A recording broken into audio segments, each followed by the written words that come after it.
Imagine sitting across from your own sister, the one who grew up with you, laughed with you, shared the same roof, and suddenly her trembling hands pull out a gun. The cold metal shines under the light. She points it straight at me and demands, "Sign the papers, or else." Most people would panic. Most would cry. Most would do anything to save themselves. But not me. I leaned back, smiled, and whispered something that froze her in her tracks. "Hi, my name is Claire. And what I'm about to tell you is not just a story about betrayal.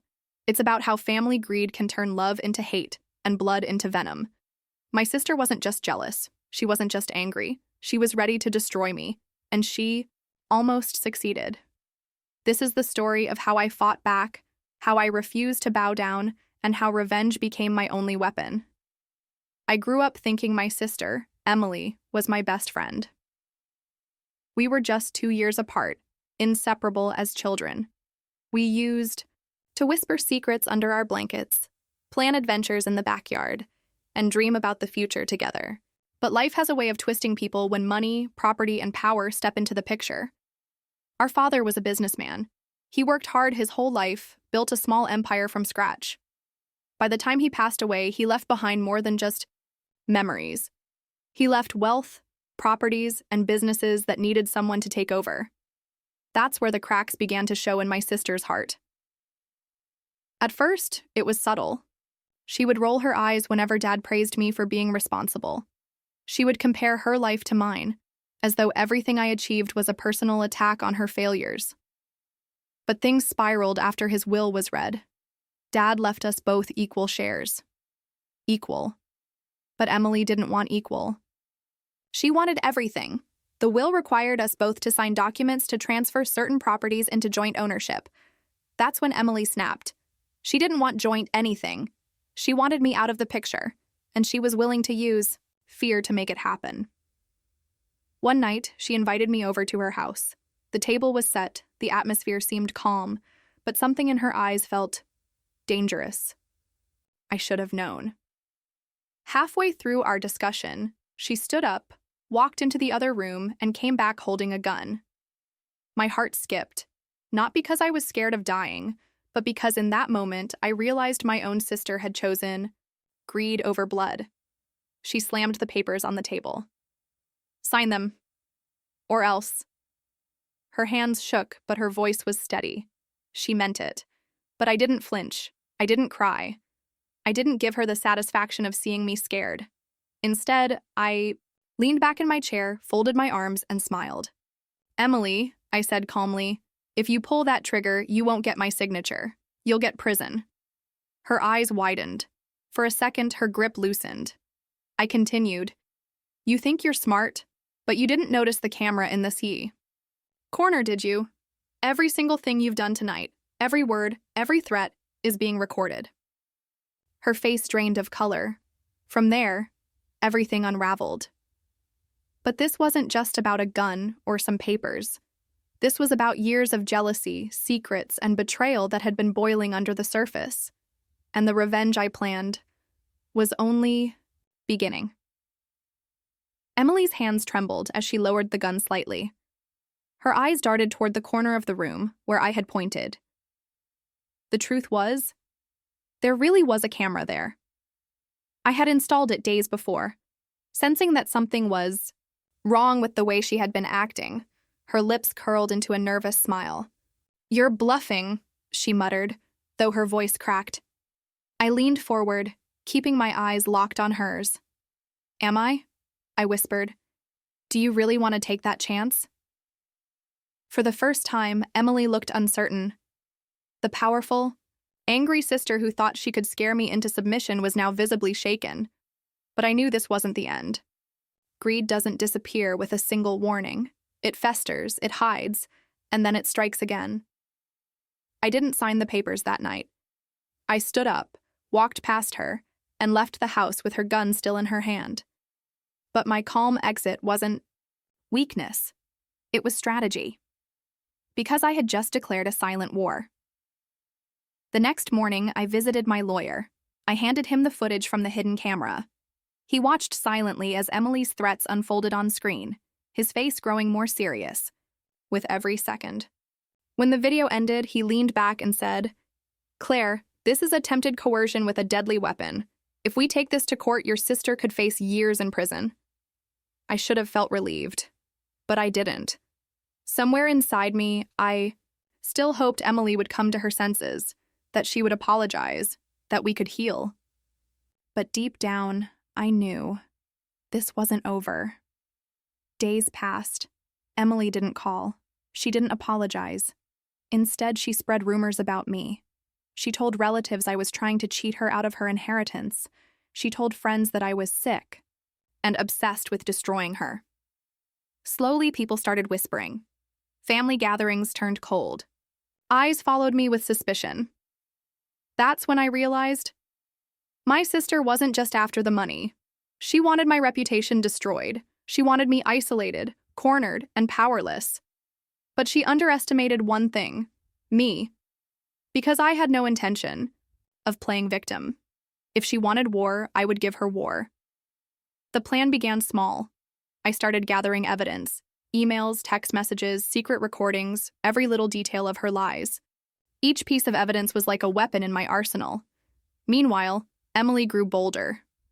One night, I woke up to the sound of someone outside my window. A shadow moved quickly through the yard. My heart pounded, but I didn't panic. Instead, I picked up my phone and hit record. I captured the figure sneaking around my property, and although her face wasn't clear, her car parked down the street told me everything I needed to know. She wasn't just trying to intimidate me anymore. She was stalking me. What Emily didn't realize was that with every desperate move she made, she was handing me the tools to destroy her. One by one, I pieced everything together. Her threats, her lies, her stalking, her attempts to turn everyone against me. I built a case so strong that no court could ignore it. But here's the thing: I didn't rush to use it.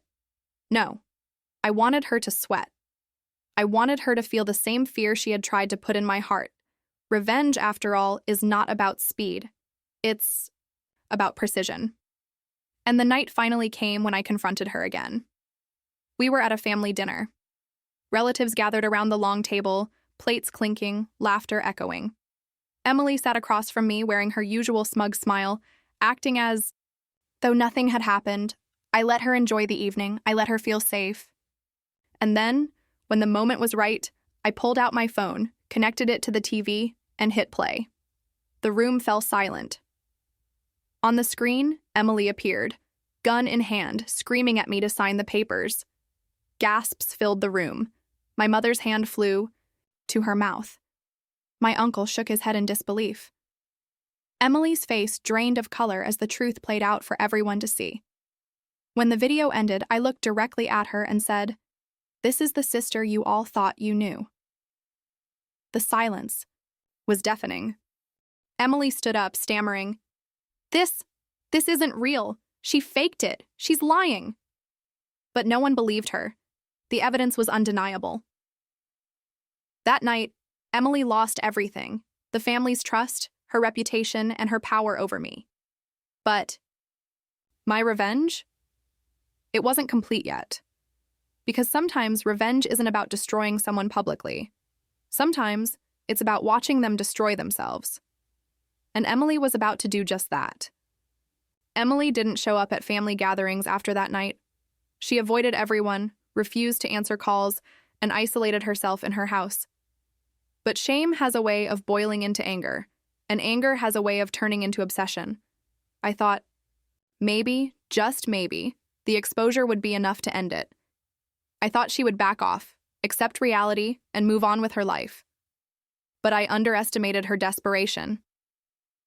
1 week later, I found an anonymous letter in my mailbox. No name.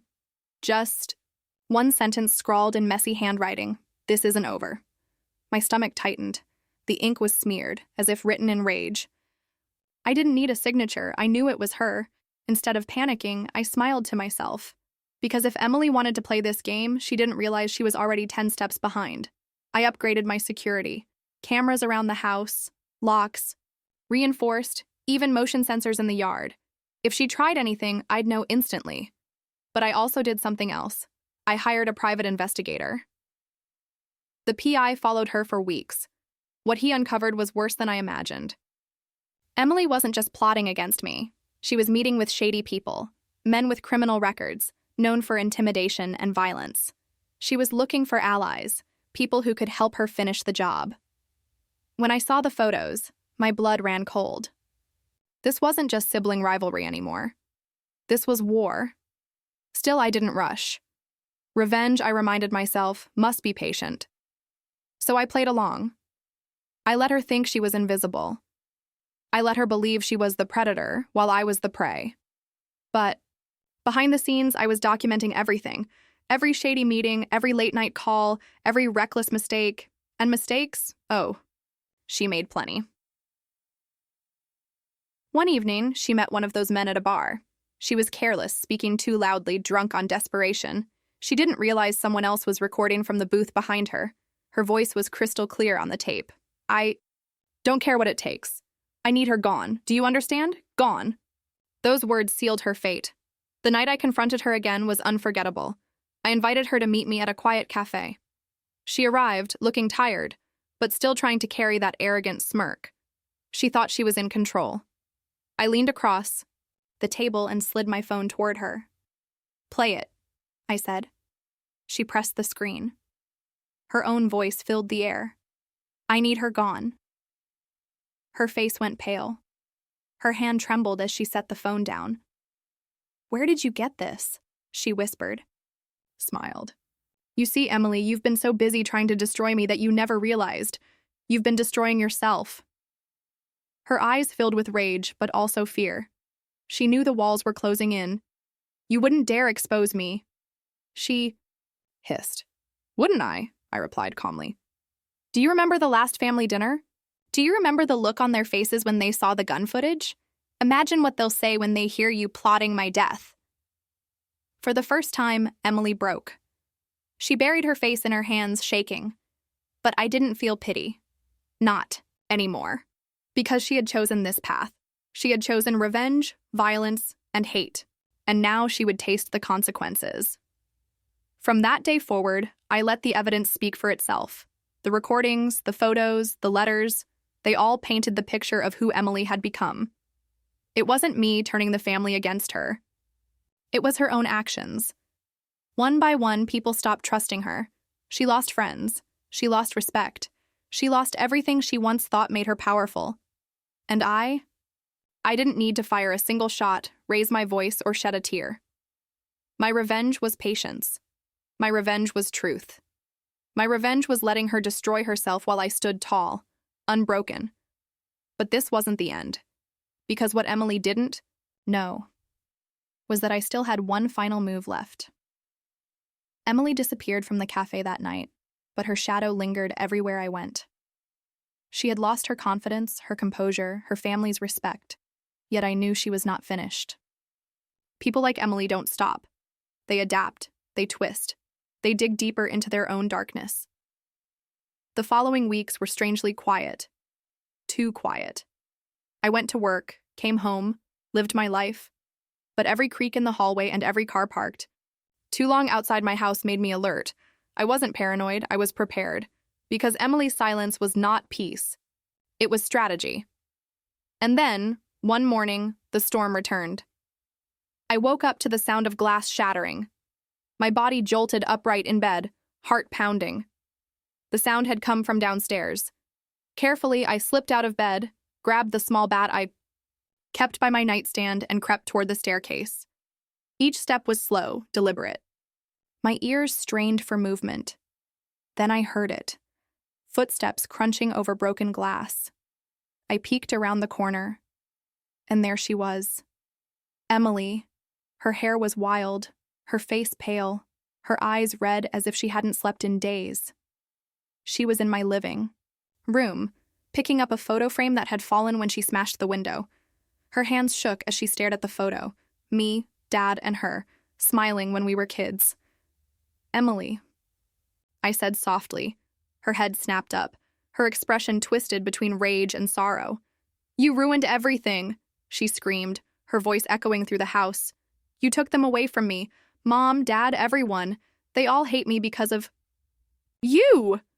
I gripped the bat tighter, but I didn't move. No, Emily, they hate what you've become. She dropped the photo, the glass shattering again as it hit the floor. Her hands reached into her bag, and my stomach dropped when I saw the gun again. The same gun, the same choice. Only this time her hands were steady. Sign the papers, she hissed again, stepping closer. You think you're clever with your cameras, your recordings, your tricks? But I swear, Claire, if you don't give me what's mine tonight, I cut her off, my voice calm. Shoot me? And then what? Do you think they'll hand you the inheritance in prison? Do you think anyone will ever respect you again? She froze, her finger hovering over the trigger.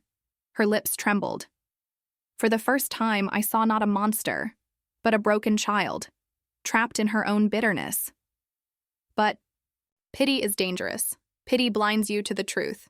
And the truth was, Emily wasn't going to stop. Not unless I ended it. I slowly set the bat down, raised my empty hands, and said, Okay, Emily, you want the papers? I'll sign them. Her eyes widened in shock. She hadn't expected surrender.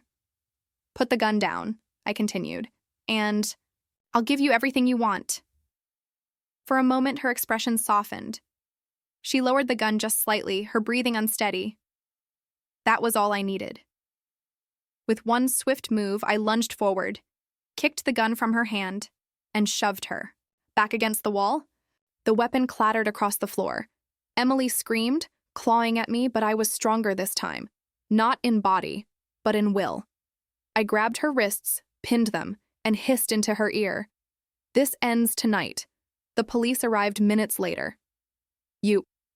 See, I had already called them before coming downstairs. The silent alarm connected to my phone had alerted them the moment she broke the glass. They stormed in, weapons drawn, and within seconds, Emily was in handcuffs, screaming, cursing, thrashing like a wild animal. As they dragged her out, she locked eyes with me, spitting venom through her tears. You'll regret this. You'll pay, Claire. This isn't over. But it was over, because this time I had everything. The break-in, the gun, the threats. The law was no longer blind to her madness. She wasn't just my problem anymore. She was the system's problem. The trial was long, grueling. Emily tried to paint herself as the victim, claimed I had manipulated everything, twisted the family against her. But the evidence was undeniable. Videos, recordings, the break-in, the threats, it all came crashing down on her like a mountain she could never climb. The jury didn't take long.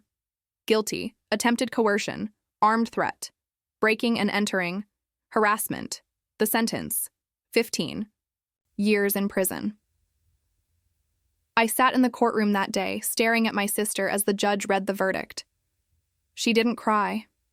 She didn't beg. She just glared at me, her eyes filled with the same hatred that had consumed her for years, and in that moment, I realized something profound. Revenge isn't always about destroying your enemy with your own hands. Sometimes it's about letting them destroy themselves, giving them the rope and watching as they tighten the noose. Emily had wanted me broken, humiliated, powerless. But in the end, she was the one sitting in chains, her life reduced to ashes. And me? I walked out free, strong, unshaken. Life after Emily wasn't easy. Family wounds run deep. The scars of betrayal don't fade overnight. But I learned to heal. I learned that strength isn't in violence or fear or even cunning. Strength is in refusing to bend when the storm rages. I rebuilt my relationships. Slowly, carefully, the whispers stopped. The judgment faded, and people saw the truth. And every time I passed the mirror, I reminded myself of that night, of the gun, the papers, the threats, and of the smile I gave my sister when she thought she had won, because that smile was my victory. So when my sister pointed a gun at me and demanded I sign the papers or else, I smiled. Not because I wasn't afraid, but because I knew something she didn't. That no matter how dark her heart became, no matter how deep her greed dragged her, in the end I would always rise, and she would always fall.